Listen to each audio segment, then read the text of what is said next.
जय श्री कृष्णा मित्रों, आप सुन रहे हैं विरासत जिसे लिखा है डॉक्टर शैलजा श्रीवास्तव ने। तो मित्रों चैनल को लाइक कीजिए और सब्सक्राइब भी। अब आगे। आव्यान और सिदीक्षा मॉल आ चुके थे और सीधे भागते हुए मूवी के लिए अंदर घुसे। अरे अभी अपनी सीट किधर है? सिदीक्षा ने पॉपकॉर्न का पैकेट हाथ में थामे हुए कहा। थर्ड रो में थर्ड और फोर्थ नंबर, आव्यान बोला तो सिदीक्षा आगे बढ़ गई। वहां जाकर वह अपनी सीट पर बैठ गई और आव्यान दूसरी तरफ से आकर उसके बाजू में बैठ गया। थैंक गॉड कि मूवी शुरू नहीं हुई वरना जान ले लेनी थी मुझे तेरी, सिदीक्षा ने कहा। मेरी जान तो तू पल पल में लेती रहती है और कभी एक थैंक नहीं निकलता। मैं कभी मूवी दिखाने के लिए तो कभी तुझे घुमाने के लिए लेकर जाता हूँ। तेरे डैड ने मुझे तेरा कॉलेज में ख्याल रखने के लिए कहा था, ऐसा नहीं कि पूरे टाइम तेरा ख्याल रखूं। ये तो बेइज्जती का काम है और तू मेरा बेस्ट फ्रेंड है। बोले तो लंगोटिया यार। हाँ ये बात अलग है कि लंगोटी के टाइम पर हम दोनों अलग अलग थे, सिदीक्षा ने कहा और खुद ही खिलखिला उठी। वेरी फनी नहीं, क्या लड़कियां ऐसी होती है? आव्यान ने कहा। तो कैसी होती है? लड़कियों के क्या पर निकले होते हैं? और हाँ लड़कियां भी ऐसे ही होती है जैसे लड़के होते हैं। और मेरी डैडू तो कहते हैं कि लड़के लड़की में कोई फर्क ही नहीं होता है, तभी तो वो हमेशा से मुझे इस लायक समझते हैं मैं उनकी जिम्मेदारी संभाल सकूं। जिम्मेदारी नहीं कहते उसको बच्चा, उसे विरासत कहते हैं, आव्यान ने हंसते हुए कहा तो सिदीक्षा ने उसे घूर के देखा। खबरदार, जो मजाक बनाया मेरे परिवार का, मेरे डैडू का और उनकी विरासत का। अरे मैं मजाक नहीं कर रहा हूँ, सीरियस हूँ, आव्यान ने कहा। तभी सिदीक्षा का ध्यान गया कि उसके बाजू में जो बंदा बैठा है वह उसे लगातार देख रहा है। सिदीक्षा ने गर्दन घुमाकर देखा तो आंखें हैरानी से बड़ी हो गई है। उसके बाजू वाली सीट पर हंसल बैठा हुआ प्यार से उसे ही देख रहा था। और सिदीक्षा की हंसी एकदम से रुक गई और उसने आंखें छोटी करके उसकी तरफ देखा। हाँ मैं मानती हूँ कि बस में तुमने मेरी हेल्प की, पर इसका मतलब ये तो नहीं कि तुम मेरा पीछा करने लगोगे। उद्धरण चिन्ह। उसकी बात सुन हंसल ने उसे देखा और मुस्कुराया। इसमें मुस्कुराने वाली क्या बात थी? कौन पीछा कर रहा है बता मुझे, अभी देखता हूँ। तभी आव्यान की आवाज आई तो सिदीक्षा ने हथेली सामने करके उसे रोक दिया और फिर हंसल की तरफ देखा। अब ये बात मैं आपसे भी तो कह सकता हूँ कि शायद आप मेरा पीछा कर रही है।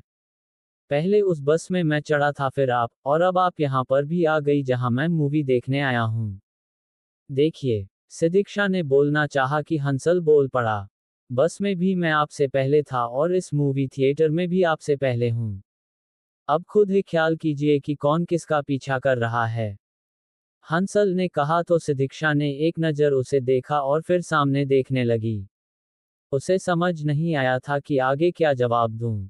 वैसे नाराजगी दिखानी हो या झगड़ा करना हो तो बात अलग है, जिसे आप एक दूसरे का पीछा करना कह रही हैं उसी में खूबसूरत इत्तेफाक कहूंगा कि हम दोनों लगातार मिल रहे हैं।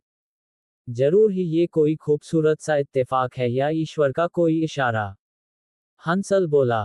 फ्लर्ट करने की कोशिश मत करो मेरी फ्रेंड के साथ वरना। तभी आव्यान बोला तो सिदीक्षा ने उसे वापस रोक दिया। अभी प्लीज, अभी झगड़ा नहीं, वह फ्लर्ट ही कर रहे और ना ही मुझे तंग कर रहे हैं। बस हम नॉर्मल बात कर रहे हैं। मतलब तुम इसे जानती हो? अभी हैरानी से बोला। हाँ जानती हूँ, अभी कल ही मुलाकात हुई थी, सिदीक्षा बोली। और तूने मुझे बताया नहीं? बताने को क्या, मैं कोई शादी करके आ गई हूँ या कोई मैंने यूनिवर्सिटी टॉप कर लिया है जो ढिंढोरा पीटू, सिदीक्षा बोली तो आव्यान फिर से खामोश हो गया। तब तक मूवी शुरू हो गई और वह लोग मूवी देखना शुरू हो गए। विकास जो कि अब तक बाहर था अब वो भी हंसल के बाजू में आकर बैठ गया था, पर वो इस बात से अनजान था कि यहाँ क्या हुआ है। सिदीक्षा मूवी देख रही थी और हंसल बस उसे, और सिदीक्षा इस बात को खूब अच्छे से समझ रही थी पर उसने कुछ कहा नहीं। तभी इंटरवल हुआ और आव्यान उठ खड़ा हुआ। तू चलेगी बाहर या तेरे समोसे लेकर आऊं? तू ही जाकर ले आ, सिदीक्षा बोली तो आव्यान उठकर जाने लगा कि ठिठक के रुक गया। अरे विकास भैया आप यहाँ, आव्यान ने कहा तो हंसल के पास बैठे विकास का भी ध्यान आव्यान के ऊपर गया। हाँ अरे आव्यान तुम इतनी देर से यहाँ हो, मैं तो देखा ही नहीं। विकास उठकर तुरंत आव्यान के गले लग गया। तो मैंने कौन सा देखा, मुझे लगता है कि आप शायद देर में आए थे। मूवी शुरू हो गई थी, उसके बाद आप अंदर आए थे और फिर अंधेरे में समझ नहीं आया। आव्यान बेहद खुश होकर बोला और फिर से सिदीक्षा की तरफ देखा। सिद्धि, मैं बताता ना था ना कि मेरे कजन यहाँ रहते हैं। ये वही है विकास भैया, मेरे मामा जी के बेटे। वही जो मैं कहता था कि मेरे रोल मॉडल है, और उन्होंने भी यही इंदौर से स्टडी की है और अभी यहाँ पर एक अच्छी कंपनी में अच्छी पोजीशन पर जॉब कर रहे हैं, वही तो है ये। आव्यान ने कहा तो सिदीक्षा उठ खड़ी हुई और उसने भी विकास को हाय हेलो कहा। यह मेरी फ्रेंड है, सिदीक्षा बताया था ना आपको। आव्यान ने सिदीक्षा का परिचय कराया और उसी के साथ हंसल की चेहरे की मुस्कुराहट गहरी हो गई और वह उठ खड़ा हुआ और उसने विकास के कंधे पर हाथ रख दिया। और हाँ आव्यान और सिदीक्षा, और यह मेरा दोस्त है हंसल। मेरे साथ ही स्टडी की थी और अभी लंदन गया था हायर स्टडीज के लिए। कल ही वापस लौटा है और अपने घर राजस्थान जाने से पहले एक दिन मेरे साथ बिताने के लिए इंदौर आ गया था। विकास ने जैसे ही हंसल का परिचय सिदीक्षा और आव्यान से कराया तो आव्यान ने उसके सामने हाथ कर दिया तो वहीं सिदीक्षा की आंखें बड़ी हो गईं। मूवी खत्म हुई और चारों लोग वहीं के फूड कोर्ट में आकर बैठ गए। तो आज का लंच मेरी तरफ से है, हंसल ने कहा। सिदीक्षा उसकी तरफ आंखें बड़ी करके देखा। अरे हमारी दोस्ती के नाम, हम सब आज दोस्त बने हैं, और सबसे बड़ी बात विकास के साथ साथ आप जैसे दो अच्छे लोग भी अब मेरी जिंदगी में शामिल हो रहे हैं। इस खुशी में एक लंच तो मेरी तरफ से हो ही सकता है। तो बताओ क्या लोगे तुम लोग, हंसल ने कहा तो सबने अपनी अपनी पसंद बता दी। और उसी के साथ हंसल जाकर सबका ऑर्डर प्लेस करके टोकन ले आया और उसने वह टोकन विकास और आव्यान को पकड़ा दिया। ऑर्डर मैंने कर दिया है, पेमेंट कर दिया है, अब जैसे ही हमारे फूड का अनाउंस हो तुम लोगों को लेकर आना है। हंसल आराम से बैठते हुए बोला तो वह दोनों मुस्कुरा उठे। मतलब वेटर वाला काम हम लोगों से करवाओगे? हाँ, तो तुम दोनों की शक्ल देखकर ही लगता है कि तुम लोग वेटर हो, हंसल ने में हंसते हुए कहा तो आव्यान के चेहरे पर उदासी आ गई। अरे यार मजाक कर रहा हूँ, हर बात में सीरियस होना जरूरी है क्या? हंसल ने उसके कंधे को थपकते हुए कहा तो आव्यान मुस्करा उठा।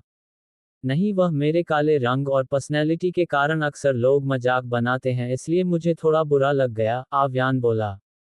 अरे रंग रूप से कुछ नहीं होता बेटा, इंसान की काबिलियत, उसका व्यक्तित्व बड़ी चीज है। मेरी माँ सा कहती है कि इंसान के गुण देखकर उसके साथ दोस्ती करनी चाहिए, उसके साथ रिश्तेदारी करनी चाहिए, ना कि सिर्फ रंग रूप देखकर।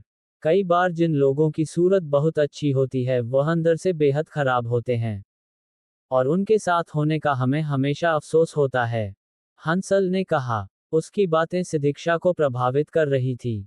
तभी फूड काउंटर की तरफ से उन लोगों का नंबर अनाउंस हुआ और उसी के साथ आव्यान और विकास फूड काउंटर की तरह बढ़ गए। हंसल ने मौका देखते ही सिदीक्षा की तरफ देखा। तो अब तो विश्वास हो गया ना कि मैं कोई सड़क छाप मजनू टाइप का इंसान नहीं हूं और ना ही आपका और पीछा कर रहा हूं।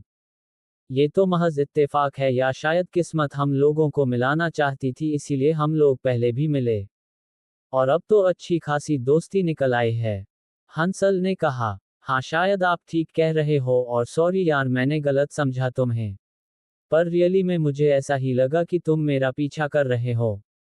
वह अक्सर ही ऐसा हो जाता है। कहते कहते सिदीक्षा रुक गई। हाँ समझ सकता हूँ, आखिर इतनी खूबसूरत जो हो तुम, लोग पीछा तो करते ही होंगे। फ्लर्ट कर रहे हो? उसने आंखें छोटी करके कहा। फ्लर्ट करने की जरूरत नहीं है। हाँ पर अगर दिल में कोई बात होगी तो जुबान पर आ जाएगी, और दिल की बात जुबान पर लाने में देर नहीं करता मैं, हंसल ने उसकी आंखों में देखते हुए कहा।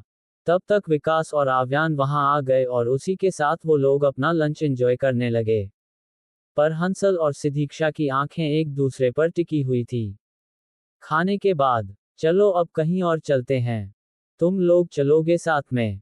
विकास ने कहा। नहीं मुझे घर जाना है, सिदीक्षा बोली। अरे वहां जाकर क्या ही करेगी, उसे खड़ूस आंटी के 2-3 लेक्चर सुनने को मिलेंगे। चलते हैं ना कहीं और घूम कर आते हैं, आव्यान ने कहा तो सिदीक्षा मान गई। ठीक है तो चलो, एक बाइक तुम लोगों के पास है, एक हमारे पास है, चलो निकलते हैं। विकास ने कहा और उसी के साथ वह लोग वहां से और भी जगह घूमने चले गए। पूरा दिन उन चारों का साथ में बीता और इस पूरे दिन में हंसल और सिद्धीक्षा ने भी एक दूसरे को बहुत अच्छे से जाना और समझा था।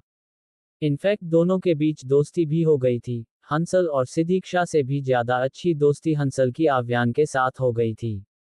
आव्यान का साफ सुथरा और हंसमुख व्यक्तित्व हंसल को बेहद पसंद आया था। एक दूसरे के नंबर एक्सचेंज हो गए थे और फाइनली शाम हो गई थी, तो अब अलग होने का समय आ गया था। अच्छा ब्रो, अब निकलते हैं। देखते हैं अब कब फ्री होते हैं, तब फिर से मुलाकात होगी। आव्यान ने अपनी बाइक स्टार्ट करते हुए कहा तो सिद्धीक्षा उसके पीछे बैठ गई। उसने भी हाथ हिलाकर हंसल और विकास को बाय कहा और आव्यान ने बाइक आगे बढ़ा दी, पर सिद्धीक्षा की नज़र अभी भी पीछे खड़े हंसल पर थी और वही हंसल भी बस सिद्धीक्षा को देख रहा था। दोनों एक दूसरे को तब तक देखते रहे जब तक की आंखों से ओझल नहीं हो गए। सिद्धीक्षा की आंखों की गहराई और शिद्दत से उसे देखना हंसल की नजरों से भी छुपा हुआ नहीं था और सिद्धीक्षा को भी हंसल की बोलती आंखें बहुत कुछ कह गई थी। और सिद्धीक्षा के मन में भी उसके लिए कुछ है, ये सोचकर ही हंसल के दिल में एक गुदगुदी सी हुई और चेहरे पर दिलकश मुस्कुराहट आ गई। अब नहीं दिखाई दे रही है वह। चलना हो तो चलें या बोलो तो लेकर चलूं उसके पीछे तुम्हें। तभी विकास ने हंसल के कंधे पर मुख का जड़ते हुए कहा तो हंसल जैसे होश में आया और एकदम से मुस्कुरा उठा। I am in love Vikas, I am really in love. मुझे विश्वास नहीं हो रहा कि मुझे सच में प्यार हो गया है। सच कह रहा हूं, मुझे इस लड़की से प्यार हो गया है। अबे मजनू की औलाद, अभी पहली मुलाकात है, इतनी जल्दी प्यार नहीं हो जाता। पहले एक दूसरे को जान लो, समझ लो, तब आगे बात करना। जानने को तो जिंदगी पड़ी हुई है, पर जितना जाना है, जितना समझा है, उससे इतना समझ में आ गया कि यही वह लड़की जिसके साथ मुझे अपनी लाइफ स्पेंड करनी है। हंसल ने कहा और उसी के साथ बाइक स्टार्ट की और विकास उसके पीछे बैठ गया। विकास न जाने क्या क्या बोलता हुआ गाड़ी चला रहा था, पर हंसल के दिल और दिमाग पर सिर्फ और सिर्फ सिद्धीक्षा छाई हुई थी। और कानों में गूंज रही थी उसकी वह खनखनाती हुई हंसी और उसकी कही हुई बातें। आंखों के आगे आ रहा था उसका मासूम चेहरा और वह शरारत मिली हुई मुस्कुराहट। तो मित्रों, अगला पार्ट जल्दी ही